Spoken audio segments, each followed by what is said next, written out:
안녕하십니까. 이슈노의 최영수 변호사입니다. 자, 요즘 여러분 어떻습니까? 많은 분들이 백신도 맞았고, 그리고 CDC에서 이제 마스크도 좀 자유롭게 벗을 수 있도록 일단은 뭐 지침이 내려왔습니다. 뉴욕주도 많이 완화가 되어서 9월 달부터는 또 브로드웨이도 오픈을 한다 그러고, 또 뭐 영화관, 그리고 뭐 많은 그 비즈니스가 이제는 그 정원에 제한 없이 이렇게 오픈을 하고 있는 것 같습니다. 자, 그러다 보니까 부동산도 굉장히 활성화가 되고요. 그리고 많은 분들이 팬데믹 때 하지 못했던 비즈니스도 이렇게 이제 찾아서 좀 새로 해보시는 분도 계십니다. 물론 여전히 비즈니스가 안 되고 렌트비를 못 내시고 계속적으로 어려워하는 분도 많이 계시는데요. 자, 이번 시간에는 우리 한인 사회에서 비즈니스를 어떻게 찾고, 그 다음에 계약을 어떻게 하며, 그 다음에 계약하면서 클로징을 하는 그 과정에서 어떤 주의점이 있는지, 네, 거기에 대해서 한번 나눠보고, 그래서 혹시 이제 앞으로 비즈니스를 본인이 한다든지 아니면은 뭐 다른 비즈니스로 이제 옮긴다든지, 자, 그런 분들에게 도움이 될 수 있으면 좋겠습니다. 자, 그러면 한 가지 제가 좀 이렇게 상정을 해보겠습니다. 이제 플러싱에서 식당을 하시던 한 분이 이제 좀 어느 정도까지 이제 돈을 이렇게 이제 모았습니다. 그래서 본인이 이제 하고 싶은 뭐 여러 가지 비즈니스 중에서 하나를 선택을 했습니다. 자, 그래서 브로커를 만나고 그다음에 신문도 좀 이렇게 보고, 네, 그렇게 해서 자기가 원하는 비즈니스를 이제 찾고 있는 김성공 씨에 대한 얘기를 한번 해보도록 하겠습니다. 그래서 이 김성공 씨가 어떻게 자기가 원하는 비즈니스를 찾고 또 어떤 절차를 거쳐서 최종적으로 클로징을 하고 그 다음에 새로운 비즈니스를 할 수 있는지, 네, 한번 쭉 살펴보도록 하겠습니다. 뭐 아시다시피 우리가 비즈니스를 인수한다는 것은 또 지인으로부터 이렇게 정보를 받을 수도 있고요. 그 다음에 또 이렇게 벼룩시장 같은 이런 그 신문 지면을 통해서도 많이 봅니다.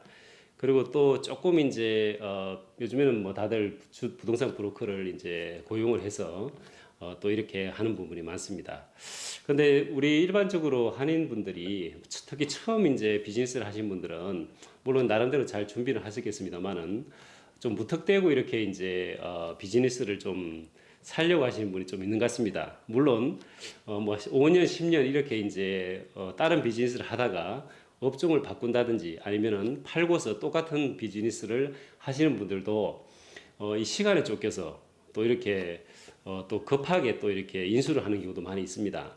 특히 예전에 비즈니스를 팔고 이제 새로운 것을 하시는 분들은 뭐 2달, 3달, 4달 이렇게 가고 나면 본인 일을 안 하시게 되면은 그 매매 대금을 자꾸 이렇게 쓴다고 합니다. 그렇기 때문에 가급적이면은 빨리 이제 새로운 비즈니스를 찾아서 그 다음에 하려고 하는 그런 게 많이 있는데, 이게 이제 좀 길어지다 보니까 그걸 좀 막기 위해서 좀 급하게 이렇게 하는 분들이 많이 있는 것 같습니다. 그래서 비즈니스라는 게 사실은 뭐 집 이외에 가장 또 투자를 많이 하는 또 그런 업종입니다. 그렇기 때문에 좀 이렇게 좀 많이 정보도 찾고 그다음 절차도 안 다음에 했으면 좋겠습니다. 자, 그래서 이 김성공 씨가 이제 어느 정도까지 이제 자본금을 마련해 가지고 이제 브로커를 통해서 이제 이렇게 이제 매물을 소개받았습니다. 자, 그럴 경우에 이제 우리가 어떻게 하는 것인지 한번 볼게요. 자, 먼저 비즈니스를 인수하기 전에 그 비즈니스에 대한 이해가 굉장히 필요하다 합니다. 저희 변호사들이야 뭐 이제 계약서가 오고 또는 계약서를 만들어서 이제 비즈니스를 이제 사드리고 뭐 계약해드리고 클로징하는 그런 일을 합니다만은 계약하기 전에 그 우리가 인수하려고 하는 그 비즈니스에 대해서 얼마나 알고 있느냐. 자, 이것이 이제 어떻게 보면은 비즈니스를 성공할 수 있는 가장 큰 뭐 요인이 아닌가 이렇게 판단합니다. 그래서 그 인수하는 비즈니스에 본인이 전문적인 지식이 있느냐 또는 경험이 있느냐, 그 다음에 파시는 분이 이제 적정 가격으로 이것을 내놓은 것이냐, 그 다음에 그 비즈니스에 대한 상품이나 서비스에 대해서도 어떠한 이해를 갖고 있느냐, 뭐 이런 것들이 좀 많이 일단은 에 대해서 많이 좀 정보가 필요할 것 같고요. 그 다음에 이거와 마찬가지로 그 주위에 뭐 예를 들면 3블락이나 또는 5블락 비얼블락 사이에 또는 동종의 어떤 또는 유사 비즈니스가 있는 것이냐, 뭐 이런 것도 굉장히 중요하겠습니다. 제가 며칠 전에 클로징을 하나 했는데 어떻게 하다 보니까 뭐 계약을 할 때는 그런 게 없었는데 클로징을 한 2달 있다가 이렇게 지금 하게 됐습니다. 근데 몇 주 전에 또 그 바로 옆에 또 비슷한 업종이 또 이렇게 오픈을 하는 그런 또 경우가 있었습니다. 그래서 클로징 할 때 그 사시는 분이 그렇게 해피하지는 않았는데 뭐 주위에 동종 또는 유사한 업종이 있는지를 또 한 번씩 이렇게 부동산 브로커를 통해서라든지 아니면 이렇게 좀 조사를 하시는 게 굉장히 중요하겠습니다. 자, 그다음에 또 우리가 좀 알아봐야 될 게 기존의 매도인이 회사를 이제 하면서 이제 비즈니스 하시는데 기존에 있던 회사를 그대로 인수를 할 것이냐 아니면 회사는 인수를 하지 않고 그 파시는 분이 갖고 있는 에셋 그 리스라든지 그다음에 무슨 굿윌이라든지 이런 파시는 분이 빌드해 놓은 어떤 클라이언트라든지 또는 뭐 커스터머라든지 이런 것들만 이렇게 인수를 하는 뭐 그런 것으로 하는 게 좋은 것이냐 뭐 여러 가지 이제 이런 것들도 한번 생각해 봐야 되고요. 그다음에 비즈니스 인수 비용, 그다음에 초기 운영 비용 뭐 이런 것도 한 번씩 꼭 따져 보셔야 되고요. 그다음에 이제 경우에 따라서는 이제 비즈니스 업종 중에 반드시 이제 그 CD라든지 타운에서 퍼밋을 받아야 되는 경우도 많이 있습니다. 자, 그런 경우도 이제 셀러를 통해서 또는 브로커를 통해서 그다음에 변호사를 통해서 반드시 미리 짚어보고 이제 이걸 인수를 시작하시는 게 가장 중요하겠습니다. 네, 그다음에 또 이제 한 가지 또 좀 주의할 게 그 인수하는 비즈니스가 있는 그 건물이 어떤 사용 승인이 어떻게 나 있는지가 굉장히 중요합니다. 뭐 예를 들면은 뭐 그 어덜트 케어 센터 이런 걸 해야 되는데 그 CO를 보니까 그 사용 승인 그 Certificate of Occupancy 이렇게 하는 CO를 보니까 그렇게 이렇게 이제 분류가 안 돼 있는 경우가 있겠죠. 자, 그런 거라든지 아니면 학원을 하고 싶은데 그것이 이제 일반적으로 학원으로 분류가 안 됐다든지 뭐 이런 것처럼 우리가 인수를 하는 그 공간이 이 건축법상에 어떤 사용 승인이 나지 않는 경우가 꽤 있습니다. 자, 그런 것도 좀 이렇게 건축사라든지 이런 분들한테 의뢰를 해서 내가 들어가는 그 공간이 그 건축법상에 문제가 없는지를 확인해야 되겠습니다. 물론 예전에 했던 뭐 네일 가게라든지 세탁소라든지 이런 거를 인수할 경우에는 파시는 분이 벌써 뭐 CO를 조사했다고 이렇게 판단이 됩니다만은 처음에 이제 빈 공간을 들어가고 그리고 본인이 보시기에 일반적인 커머셜이지만 조금 특별한 그런 목적을 가지는 비즈니스 같은 경우는 반드시 건축사를 통해서 들어가는 그 임대 공간이 사용 승인이 나는지 CO가 그 우리가 하는 비즈니스에 부합한지 그거에 대해서 반드시 이제 확인을 하고 들어가는 게 굉장히 중요합니다.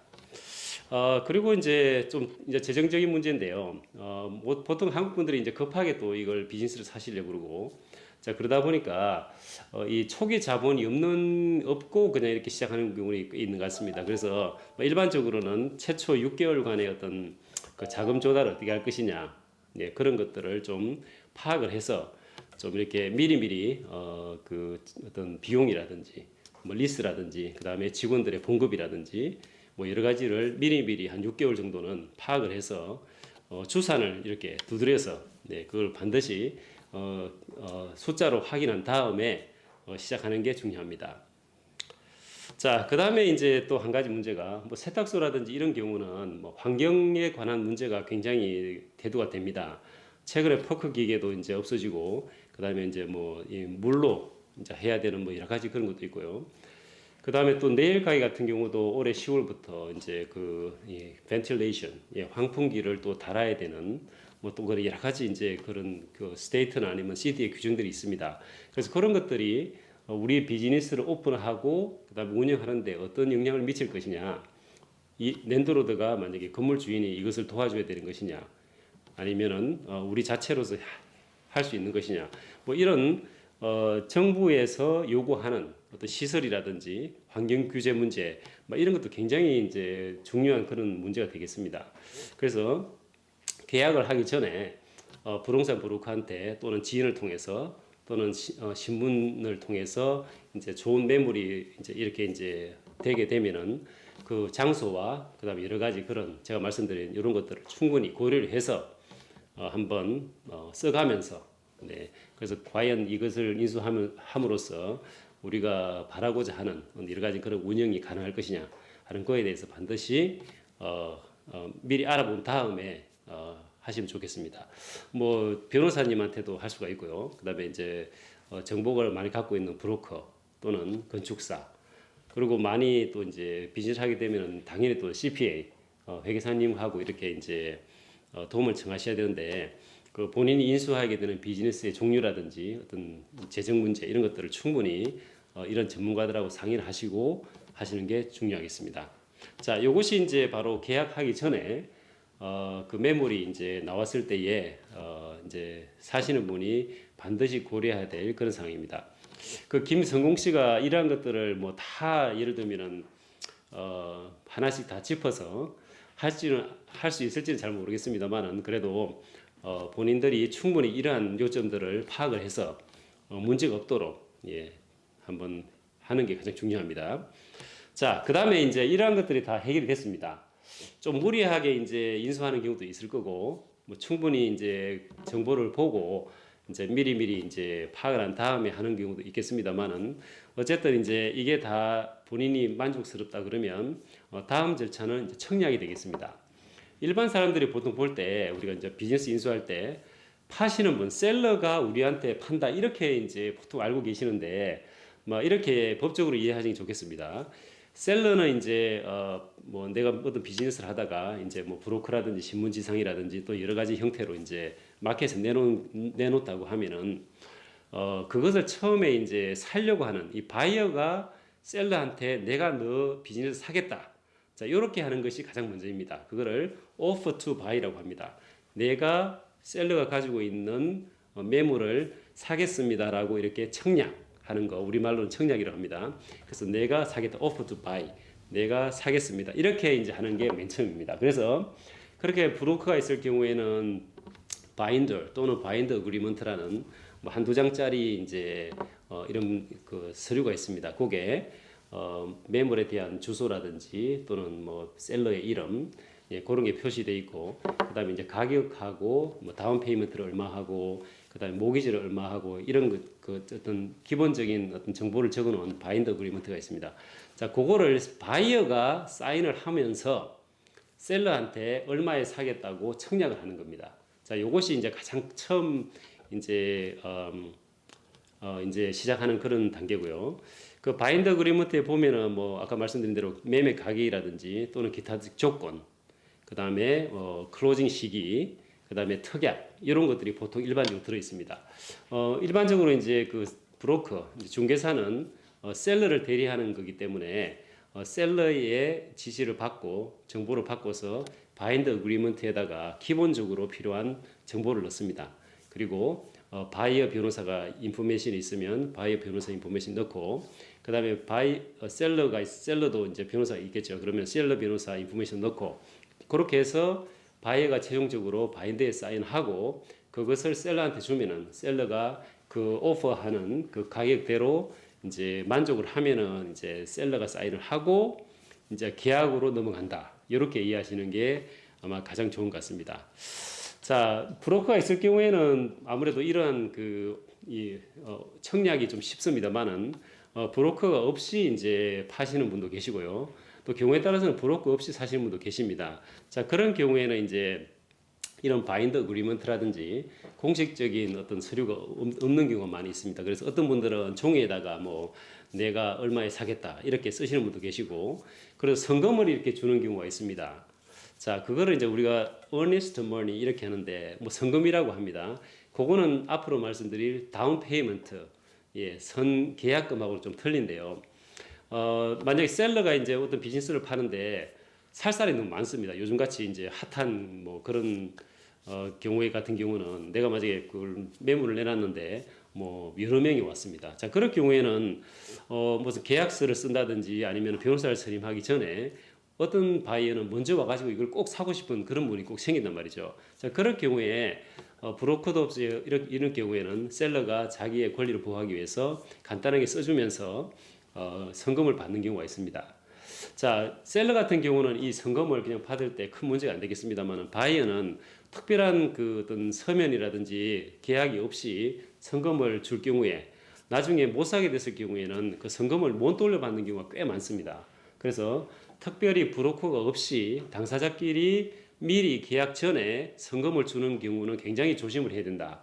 이렇게 좀 이해를 해 주셔야 되겠습니다. 그래서 브로커가 없을 경우에는 셀러한테 성금을 건네주면서 조건을 많이 달아야 됩니다. 셀러 이름, 그 다음에 뭐 주소, 바이어 이름, 주소, 그 다음에 어느 매물을 얼마에 사는 거로 하면서 성금으로 얼마를 준다. 근데 만약에 변호사한테 가서 뭐 조건이 안 맞는다든지 아니면 다른 경우가 생겼을 경우에 우리가 취소를 하게 되면은 그 성금을 셀러한테 받을 수 있다. 그런 내용들을 한글도 괜찮습니다. 한글도 괜찮고 영어도 괜찮고 그래서 그거를 셀러하고 바이어가 충분히 넣고 난 다음에 양자가 사인을 하고 그런 다음에 성금을 주는 게 굉장히 중요합니다. 많은 경우에 이제 바인더 그리먼트에 사인 안 하고 당사자끼리 이렇게 계약을 한 경우에 소위 말하는 성금을 떼이는 경우가 많이 있다고 합니다. 그리고 저도 많이 봤고요. 그래서 이제 계약하기 전에 변호사님한테 전화 와가지고 지금 내가 5천 불을 뭐 어디 내일 가게를 사는데 줬는데 뭐 셀러가 뭐 주지 않는다. 그 얘기를 들어보면은 이제 이걸 명시를 안 해서 가지고 사는 과정에서 이제 그 두 사람 사이에 이제 의견이 안 맞는 경우가 있습니다. 바이어 같은 경우는 당연히 그대로 받고 싶은데 셀러는 산다고 그래놓고 안 사게 되고 또 시간도 많이 들이고 이러니까 자기가 피해를 본다고 생각하기 때문에 그 성금 5천 불을 홀드한다고 또 이렇게 주장하는 경우가 많이 있거든요. 자, 그래서 결국은 뭐 그게 합의가 안 돼가지고 스몰 클레임까지 가는 소액 사건 청구까지 가는 뭐 그런 것도 많이 보았습니다. 그래서 이 가계약 그 당사자끼리 특히 하는 경우에 성금을 지불을 해야 되는 경우 뭐 아까 말씀드린 대로 뭐 셀러가 이제 사시는 게 너무 좋기 때문에 미리 좀 이렇게 받아놓고 싶을 때는 반드시 한글이나 영어로 충분히 그 내용을 적고 경우에 따라서는 내가 그 성금을 돌려받을 수 있다는 것을 명시한 다음에 양자가 서명을 하는 게 굉장히 중요하다. 네, 이거를 꼭 명심을 해주시면 좋겠습니다. 그리고 이제 경우에 따라서는 이제 좀 발륨이 큰 비즈니스라든지 이런 경우에는 매도인이 letter of intent 이런 편지를 하나 보내서 이러한 조건으로 파는데 네가 동의를 하느냐 그렇게 해서 letter of intent를 보내서 바이어가 이제 그 셀러가 오퍼하는 그 내용들을 동의를 하는지를 물어보는 그런 절차도 있습니다. 자, 그런 경우에는 이거는 계약서는 아니고요. 바이어가 얼마나 이 그 셀러가 오퍼하는 그 term 그 조건에 대해서 인정을 하고 나중에 살 수 있느냐 그런 걸 하기 위해서 보내는 경우가 있다. 이렇게 이해를 해주시면 되겠습니다. 그래서 뭐 일단은 이게 이제 당사자끼리 바인더 없이 하는 경우, 그 다음에 부동산 브로커를 통해서 얼마에 내가 사겠다고 바인더에 사인해서 가는 경우, 그 다음에 셀러가 좀 특별한 경우, 이제 발음이 큰 경우가 보통 되겠습니다만은 그 letter of intent라는 이런 걸 보내서 바이어가 사인을 하고 그 이후에 셀러 변호사가 계약서를 바이어 변호사한테 보내는 형태, 막 이런 식이 기본적으로 계약하기 전에 되겠습니다. 그래서 지금 요까지가 이제 청약에 대한 얘기가 되겠습니다. 지금까지가 우리가 이제 그 바이어가 이제 셀러한테 사겠다 이렇게 하는 청약하는 단계입니다. 그래서 아까 간단하게 말씀드렸듯이 당사자끼리 뭐 이런 뭐 구두라든지 아니면 간단하게 페이퍼를 써서 이제 성금을 주는 경우도 있고, 그 다음에 이제 브로커를 통해서 바인더라는 서류에 서명을 하고 셀러한테 이제 사겠다고 오프를 하는 경우, 그 다음에 셀러가 letter of intent 의향서를 보내서 거기에 사인을 해서 우리가 다시 그 이후에 계약서를 써서 이제 계약으로 가는 뭐 그런 여러 가지 형태가 있겠습니다. 아까도 좀 강조하고 싶은 거는 당사자끼리 이런 정보를 교환하고 계약을 하고 이런 것들이 굉장히 이제 나중에 이 복잡한 경우가 많이 있습니다. 그래서 어차피 특히 이제 바이어 같은 경우는 본인이 그 가게를 사고 그 다음에 또 여러 가지 앞으로의 이제 비즈니스를 하는 그런 주체이기 때문에 셀러하고 좀 그 지위가 틀립니다. 셀러는 그냥 팔고 그냥 돈만 받고 그냥 가시면 되는데 바이어 같은 경우는 리스라든지 또는 뭐 그 비즈니스가 실제 뭐 어떤 CEO라든지 이런 것들이 제대로 되어 있는 것인지, 그다음에 여러 가지 그런 그 고려할 게 많이 있습니다. 뭐 정부의 허가라든지 뭐 그런 것들, 그다음에 혹시 뭐 셀러가 이렇게 또 뭐 이런 저지먼트가 있다든지 그런 또는 담보가 잡혀 있다든지 이런 것들을 해야 되는데 그냥 무턱대고 그냥 이 당사자끼리 하다 보면은 나중에 이제 클로징을 한 다음에 낭패를 보는 경우가 많이 있습니다. 그래서 반드시 변호사를 통해서 이러한 것들을 할 수 있는 게 가장 중요하다 이렇게 보겠습니다. 자, 그러면 청약을 했으면은 이제 다음 절차는 계약서 단계입니다. 바이어가 내가 나한테 사겠다. 어떤 그 비즈니스에 대해서. 그러면 그거를 이제 브로커나 아니면 또는 그 셀러가 본인의 변호사를 통해 가지고 이제 변호사한테 이제 그 정보를 보냅니다. 어느 매물을 얼마에 어떤 조건을 사겠다. 그럼 변호사는 그걸 가지고 이제 계약서를 만들게 되죠. 네. 청약에 대해서 이제 바이어가 그 셀러가 수락을 하고 그다음에 이제 계약서 절차로 들어갑니다. 또 계약서 없이 그냥 또 당사자끼리 이렇게 몇 싹 이렇게 써가지고 또 하시는 분도 계시는데요. 뭐 그게 특별하게 문제가 없으면은 또 뭐 잘 그냥 클로징이 되는 경우도 있습니다만은 난 좀 사가지고 후회하시는 분이 꽤 많습니다. 그래서 가급적이면은 특히 바이어 같은 경우는 이러한 그 청약을 하고 이제 셀러가 이제 수락을 했으면은 변호사를 통해서 반드시 계약서를 받아서 이제 그 계약이 임하는 게 좋습니다. 그래서 변호사 계약서를 만들면 당연히 바이어는 그걸 리뷰를 하고 그다음에 이제 그 다음 절차를 해야 되기 때문에 변호사를 뭐 대체적으로 선임을 하시는 경우가 많이 있습니다.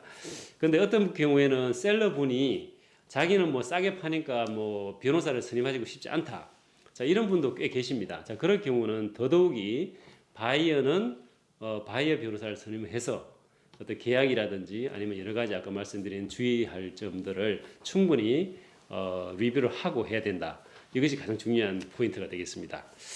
자, 이제 계약으로 넘어가기 전에 임대차 계약서에 대해서 조금 얘기를 해보겠습니다. 우리가 이제 그 뭐 집이라든지 아니면 가게 같은 거 살 때 가장 중요하다고 생각하는 게 뭔가요? 예, 그 목이라고 그러죠. 로케이션.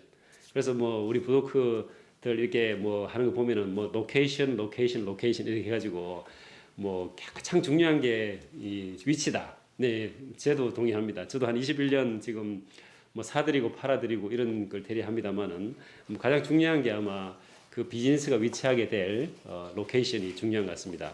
자, 그렇다고 그러면 그 로케이션을 결정하는 것은 뭐냐? 바로 임대차 계약서겠죠. 뭐 영어로 리스라고 하고요.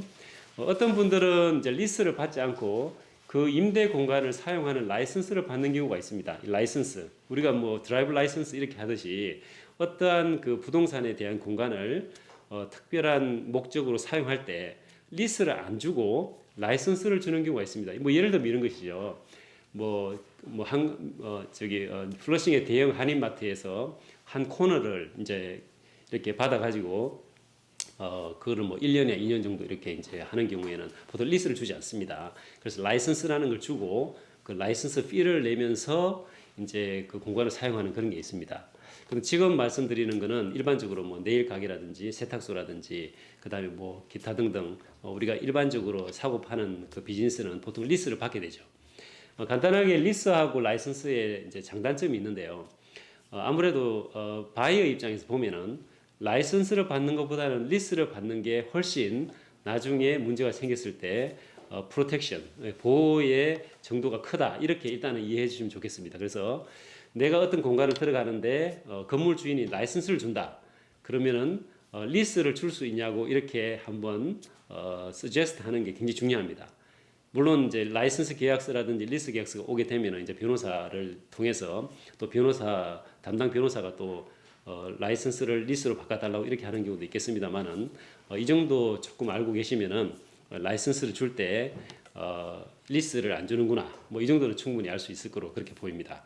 자, 그래서 로케이션이 굉장히 중요하고 그거를 이제 포용하는 계약서가 바로 임대차 계약서입니다. 리스인데 이게 굉장히 중요합니다. 그래서 우리가 이제 무턱대고 변호사 없이 하게 되면은 그냥 리스를 건물 주인이 주는 대로 그냥 사인을 한다든지 또는 경우에 따라서는 모르고 건물 주인한테 리스를 받지도 않고 그냥 셀러가 그냥 넘겨주는 대로 하는 경우도 있습니다. 그렇게 되면 건물 주인이 동의를 안 했기 때문에 나중에 문제가 생기는 것도 꽤 많이 있습니다.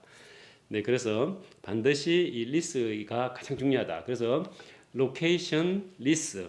제가 보기에는 만약에 뭐 이 가게가 10만 불이다 그러면 뭐 한 88만 불 정도는 아마 리스 값이 아닌가, 로케이션 값이 아닌가, 뭐 그렇게 생각이 듭니다. 그래서 가장 핵심은 매매 가격은 뭐 기본적으로 당사자끼리 이제 합의를 했을 거고요. 그 다음에 가장 중요한 게 이제 임대차 계약서가 어떻게 되어 있고 이제 나한테 불리하냐, 유리하냐가 이제 판단하는 게 중요합니다. 그래서 좀 이따 뭐 설명 또 드리겠습니다만은 뭐 임대차 기간, 그게 예를 들면 뭐 지금 내일 가기를 사야 되는데 뭐 1년밖에 안 남았어요.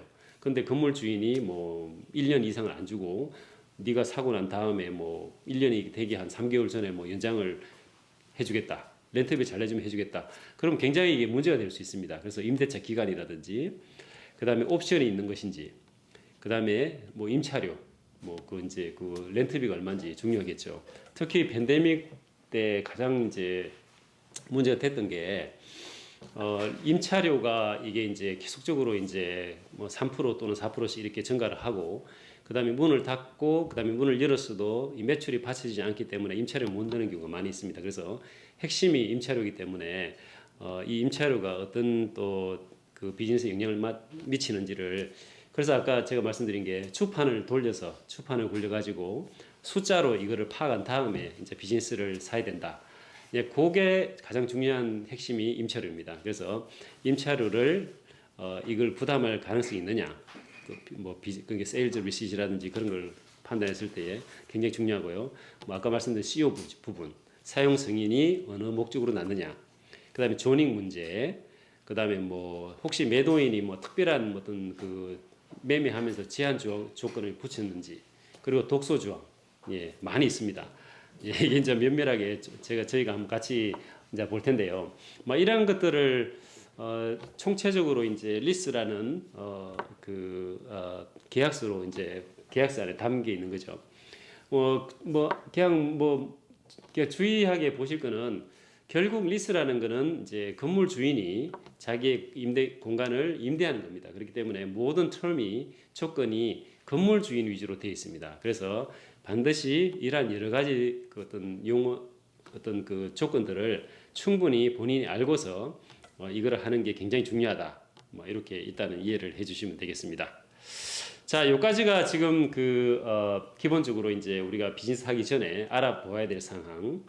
그 다음에 이제 비즈니스가 확정이 됐을 때에 청약을 어떻게 하고, 그리고 청약을 하면서 당사자끼리 뭐 여러 가지 문제점에 대해서도 얘기해 봤고요. 그다음 청약이 어떤 형태로 이루어지고, 그리고 청약이 됐을 경우에 이제 그 셀러 변호사가 이제 계약서를 만들게 되는데, 가장 중요한 것이 이제 건물주한테 받을 리스다. 네, 요까지 지금 일단은 말씀을 드렸습니다. 자, 다음 시간에는 그렇다고 그러면 셀러 변호사가 그러한 정보를 가지고 이제 그 계약서를 만들게 되는데, 그 계약서의 내용하고 그다음에 아까 말씀드린 리스의 어떤 항목들별로 어떤 게 중요한지, 그걸 한번 알아보는 시간을 갖도록 하겠습니다. 자, 지금까지 이슈앤로의 최영수 변호사였습니다. 네, 비즈니스 하시면서 조금 도움이 될 수 있으면 좋겠습니다. 감사합니다.